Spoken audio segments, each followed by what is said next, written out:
All right, yesterday on the program, Tony discussed the retail giant Target, which, by the way, now has introduced what we will delicately try to refer to as underwear and chest binders for individuals who are seeking to conceal their biological sex.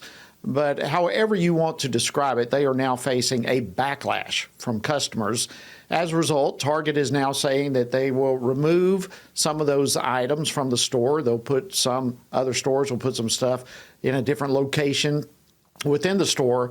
But they are still featuring clothing from a London-based company that designs and sells occult and satanic-themed LGBTQ plus clothing and accessories. So they literally have partnered with a Satanist and a Satanist organization in some of their merchandise. Is corporate America ever going to wake up? Well, joining me now to dissect all of this is Walker Wildmon. He's the Vice President of Operations and Public Policy Analyst for the American Family Association. Walker, welcome to Washington Watch. Hey, Jody. Good to be with you today on the program. Well, it's great to see you again, and hope all is well with you. Thank you for joining us. All right, let's get into this. Longtime followers of Washington Watch, some of them at least will certainly recall that you and other members of AFA's leadership literally met with Target corporate management back in, I think it was 2017, after a very successful boycott of the chain that AFA actually led. And according to news reports, it seems they may be remorseful over some of this transgender changing room policy and all this sort of stuff. But what has changed between then and now, in your opinion? Well, we had the boycott, which got over 1.5 million signatures and caused their stock value to drop to the tune of billions. So it was a very large boycott, one of the most fastest growing boycotts. So I would say it was very successful as far as getting their attention. I actually met with corporate, with Target executives on multiple occasions. My dad and I did. We hand delivered the petitions on a dolly, but they were just not very engaging when we met with them. Kind of going through the motions, didn't seem to really grasp what's going on. So that took a hit. Target took a hit then, and then they've really struggled since then to regain their image, if you will, in a positive light. But now with what they're doing, and they really do this every June, I think it's just that more people are becoming aware of it. I mean, Target's been one of the worst offenders on this LGBT garbage over recent years and decades, but people are becoming more aware of it, and parents are going, you know what, I'm not for this, and I don't want my kids to be exposed to this. So now it's really getting Target's attention, and parents are very upset. Yeah, it's amazing to me how many of these corporate huge companies, they are so out of touch with people. We've seen it with Bud Light, we've seen it with other companies, and now Target. And as you've said, that they've been marching down this path for a long time.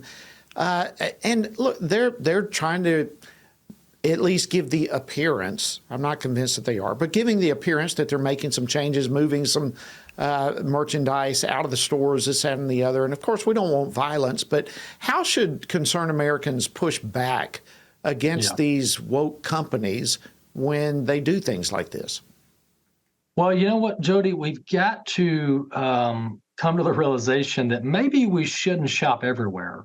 And I think people are starting to grasp this, but some conservatives and Christians push back on boycotts, and they say, oh, boycotts don't work, and I'm not in favor of a boycott. But the example that I pull is, if the same burger joint messes up your burger 5 times in a row, are you going to go back to that burger joint? No, you're going to go down the street.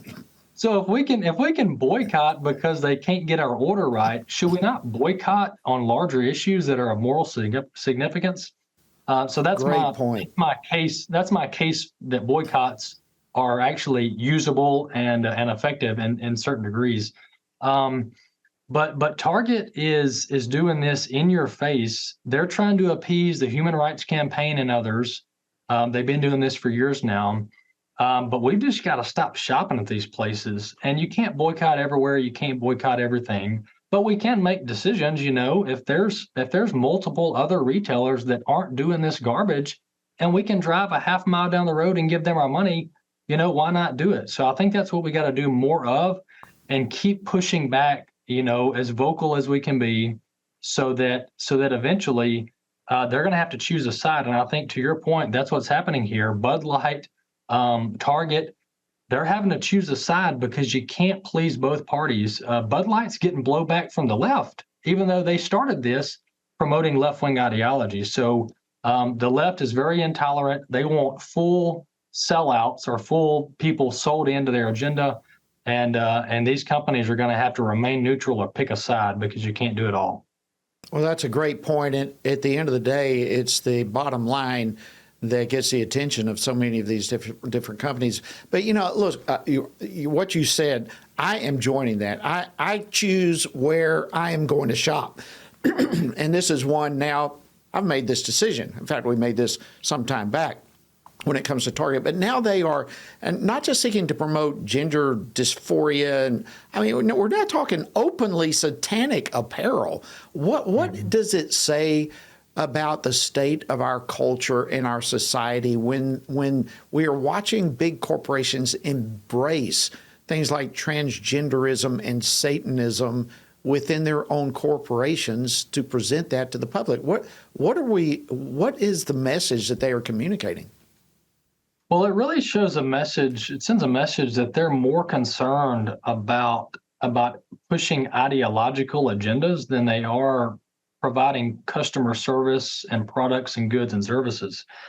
Because if you're solely focused on the primary purpose of your business, and in this case is providing, clothing and apparel and kitchenware and other stuff, if that's your core purpose, your core duty, then when this satanic club comes to you and is like, hey, we want our stuff in your store, you tell them, no, we're not putting your garbage in our store. We're not putting this transgender junk in our store. We're going to focus on providing, goods and services that make 99% of our customers happy. We're not getting into the woke ideology and pushing agendas onto our customers. So that's really what we need. Is we need corporations and corporate boardrooms to say, look, what was this company created for? If it's Home Depot, we're here to sell hammers and drills and building materials. We're not here to push ideologies. If you're Kroger, we're here to sell groceries and have a nice pharmacy. We're not here to push garbage onto our consumers. So these boardrooms really got to grow some backbone and get out of this ideological business. Yeah, I totally agree. There's no way they can please everyone, and it's repulsive for this type of ideology to be taking over. Real quickly, in just a minute or so that we have left, do you think these CEOs are ever going to learn that what they are doing is harming their own profits and their own businesses? Do you sense, after Bud Light and there's been so many examples now, do you sense that we're going to see a change in some of these corporate positions? I think for the most part, a lot of these corporations have factored in the backlash. I mean, they pay way too much money for these marketing executives and these analytics that show, what the consumer wants. So I think, I don't want to underestimate these people. I think they're pretty sophisticated in how they plan things out. But at the end of the day, the dollar speaks. And Disney's lost billions over the last few months. Disney's just had a PR disaster. Seems like never ending for the past 12 months. So to your point, I think companies that are interested in the bottom line, that are interested in sustaining their brand, will eventually have to come to the realization that this left-wing stuff is a bad idea. Some companies will stick to it because they're ideologues, and that's all they care about is ideology. Other corporations will shift, and they'll decide that they're going to focus on their core mission. And that's what we need, is more companies focused on their core mission to provide goods and services and stay out of the culture war. Absolutely. Walker Wildmon, American Family Association, thank you for all you and AFA do. Appreciate you joining us on Washington Watch. Thanks, Jody.